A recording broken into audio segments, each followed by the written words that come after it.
Hi, and welcome to this Get Started Teaching ESL video. Here, we will discuss the documents required for teaching, alternative jobs that allow you to move abroad with no degree, and giving you helpful insights on the ESL job application process. This video is mainly audio, so feel free to play this in the background while you relax, run some errands, or do some chores. So let's get started. Firstly, you need to know your why. Are you looking for new international experiences? Do you love working with kids? Do you want to work with adults instead of kids? Do you only want to work remotely? Or is there a different reason you want to teach ESL? These questions are important to answer as they help you understand what kind of position you should apply to.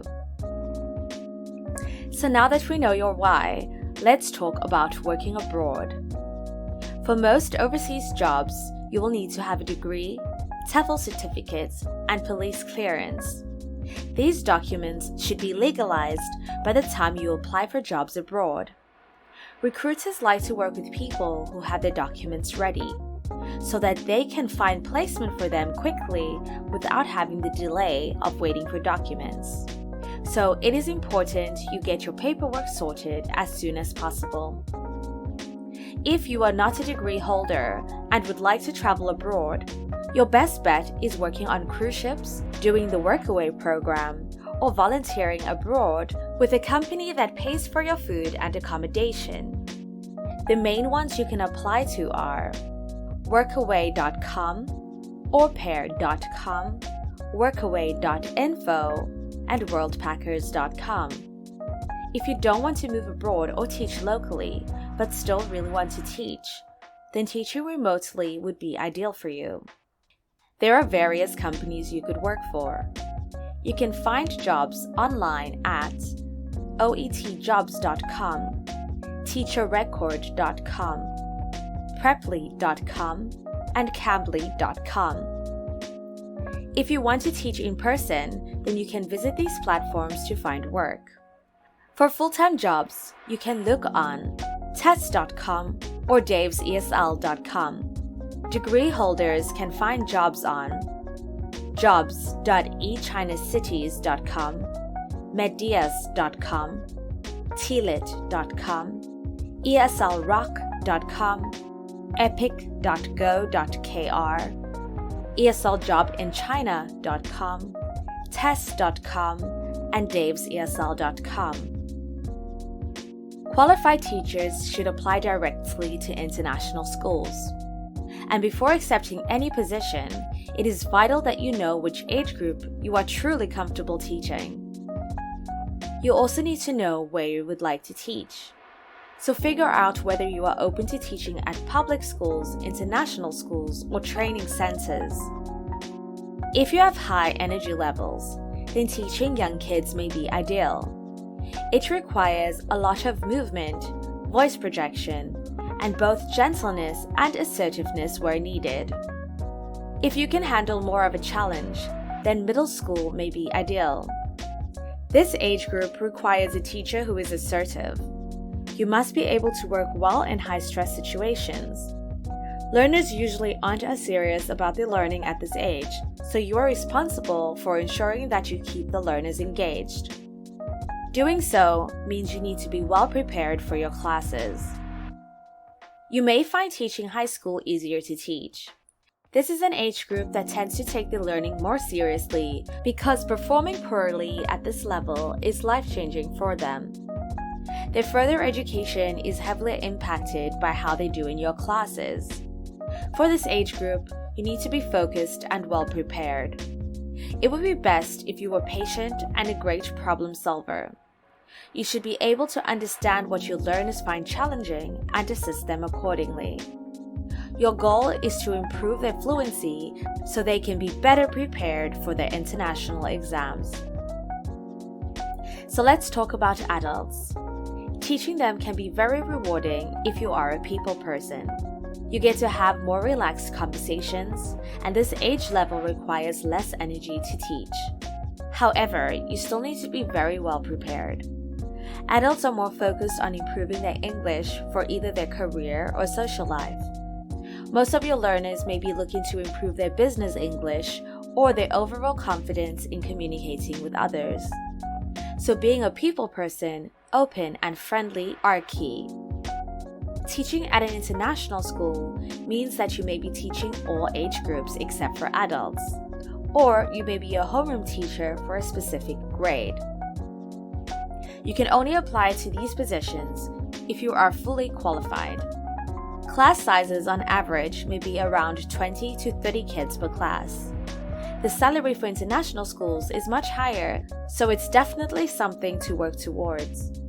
Working at a training center can be a great way to improve your teaching skills. Most training centers expect their teachers to teach all age groups.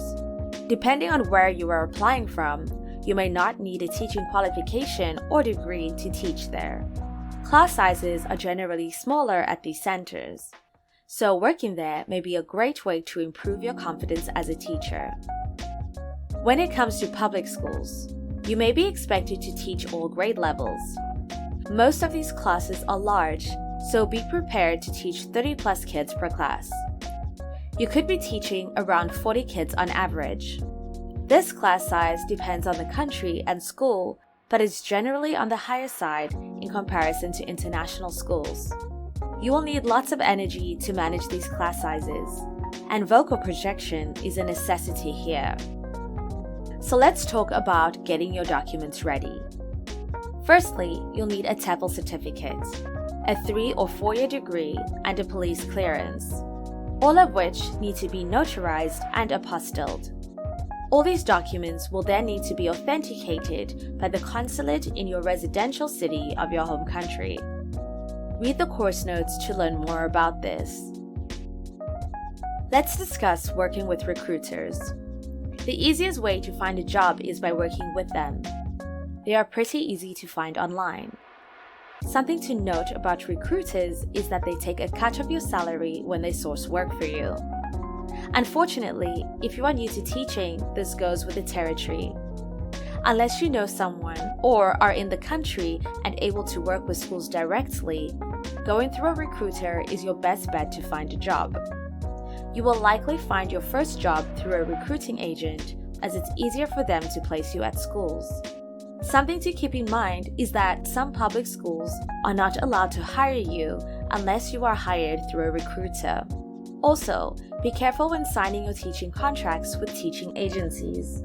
Some agencies may find a school for you, then once you have signed a contract with them, they could give your school away to another candidate. This could leave you in a bind as they usually don't pay you unless you start working at one of their schools. If your school of choice is no longer available, you may have no choice but to agree to the school they are recommending you take, even if it's not your preferred age group. So please do your research and read your contracts carefully. So what about directly applying to schools? This is highly recommended as it's the best way to find a high-paying job. You can usually find schools at international job fairs, through a referral of someone working at a school, or by applying to the school directly via their website. The competition is usually high, so you will need to have enough experience and official qualifications to be considered. The application process can take anywhere from 1 month to 4 months, so it's advisable you start preparing your documents well in advance. Your police clearance is valid for 6 months from the date stated on it, so keep this in mind when completing your application. The process you follow for your application depends on the country you are applying to. Popular ESL teaching destinations include South Korea, Japan, Vietnam, Taiwan, Italy, and Spain. If you have dual citizenship or authorization to work in Europe, then you can apply to Italy or Spain. If you want to get paid really well, then China is the best option. If you are looking to have some amazing cultural experiences, then pretty much any destination would be great. If you have a desire for a luxury lifestyle, then teaching in Dubai may be ideal. Where you want to teach will determine how long the application process takes. Your home country can also determine how soon you are able to start teaching, as some countries will allow you to convert your tourist visa to a work visa from within the country. So research the places you would like to move to and then decide where you want to be. You might need to have medical checks done before flying to your new country. A medical check is usually required for a work permit. This rule will differ depending on the country you go to and the country you are from. So be sure to ask your agent's school or visa embassy about this. Finances can be tricky to calculate. You will also need more than you think. So whatever your recruitment agent tells you you need, add an extra $1,000 to that number. To be safe, $3,000 is usually a good number to bring with you to most ESL countries. Keep in mind that some countries like Korea pay for your apartment, and others like China pay for or reimburse you for your flights. Some agencies or schools might tell you to bring less than needed. This means that you could end up borrowing money from them. And in some cases, they could go as far as to hold onto your legal documentation, such as your passport or visa-related paperwork. So please be very careful and come fully prepared. When it comes to accommodation, you will pay a 2-month deposit and the first month's rent up front. This is usually the case for most countries and places. Some schools may offer you accommodation, but many of those places aren't ideal to stay in. So it's best to stay in a hotel and then view apartments in person before moving into them. Okay, that is all for now. If you have any questions, post them in the comments and I'll get back to you. Thanks for watching. I hope this was helpful, and I'll talk to you soon.